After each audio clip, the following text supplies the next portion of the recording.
കേരളത്തിലെ പാലക്കാട് ജില്ലയിലെ ഒരു ഗ്രാമമാണ് കൽപ്പാത്തി.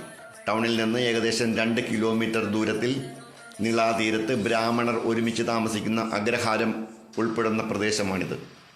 കോരയാറും മലമ്പുഴയും കൂടിച്ചേരുന്നതും ഇതിനടുത്താണ്. കൽപ്പാത്തിപ്പുഴയുടെ ഇരുകരകളിലും കല്ലുകളാണ്.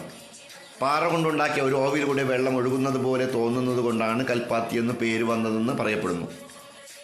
കൽപ്പാത്തിപ്പുഴ എന്നത് ഭാരതപ്പുഴയുടെ ഒരു ഭാഗമാണ്. ദക്ഷിണകാശി എന്നും ഇത് വിശേഷിപ്പിക്കപ്പെടുന്നു.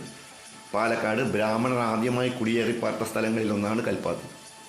ഇവിടെ തമിഴ് ബ്രാഹ്മണരാണ് കൂടുതലും താമസിക്കുന്നത്. പഴയ കൽപ്പാത്തിയും പുതിയ കൽപ്പാത്തിയുമായി കൽപ്പാത്തിയെ വേർതിരിക്കപ്പെട്ടിരിക്കുന്നു. ഇവിടുത്തെ രഥോത്സവം പ്രശസ്തമാണ്.